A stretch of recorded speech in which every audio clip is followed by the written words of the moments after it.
মনে করেন আমরা সবাই ঘরের মানুষ, এখানে বাইরের কেউ নাই, একই ফ্যাক্টরি চাকরি করি, একই ফ্যাক্টরি। কালকে সকালে যাইলে একজনের মুখ দেখব, কিন্তু এত অ্যাটাক করি না। কুয়াশার মাঠ, পিছন থেকে খুব কেয়ারফুল, সামনের থেকেও খুব কেয়ারফুলে থাকবেন আপনারা। আপনারা মনে করেন রেশি খেলা এটা বন্ধ থাকবে। এটা হচ্ছে আমাদের ঘরোয়া খেলা, এটা দিয়ে মনে করেন আমাদের উৎসব, এটা দিয়ে আনন্দ। এই খেলাটা খেললে আমার কোনো টেনশন থাকবে না। আবার আমি এখন 1 ঘন্টা বসে দেখবো, আমার অনেক ধরনের বিভিন্ন ধরনের চিন্তা ভাবনা আসবে। কিন্তু খেলাধুলা খেললে এই খেলা নিয়ে অনেক গবেষণা করবো, ভালো খেলছে, এই খারাপ খেলছে, ও খারাপ খেলছে, এগুলি নিয়ে কথা হবে। তাহলে আর খারাপে আমরা যাব না। কিন্তু খেলা হবে তো 30-30-60, আর হাফ টাইম 5 মিনিট, হাফ টাইম আজকে 5 মিনিট। আর এখানে আমার 2টা ভাইয়া লাইসেন্স আছে, এক হচ্ছে যে আব্বাস, না আব্বাস না, ও থাকবে ওটা আজকে, এটা পরের প্রক্রিয়া।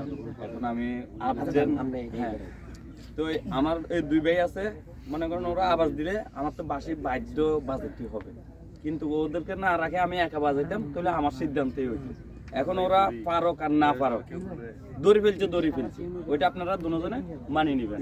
কিন্তু আপনার আর 10টা ম্যান মাঠে যারা আছেন, তারা কোনো আওয়াজ করবেন না। খেলা মনে করেন কেউ বেশি বুঝে, কেউ কম বুঝে, কেউ নিয়ন্ত্রণে বুঝে।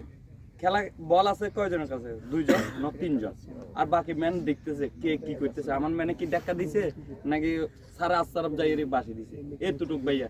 এটা মনে করলে আর কোনো জিনিস আমাদের নলেজে খারাপ কিছু থাকবে না, মাইন্ডে কোনো কিছু থাকবে না। আমরা সবসময় মানে পেয়ার করে থাকবো। এখন বার নেবেন নাকি বল নেবেন? টস হবে। আচ্ছা, এই যে শেখ মুজিব, এই হচ্ছে শাপলা।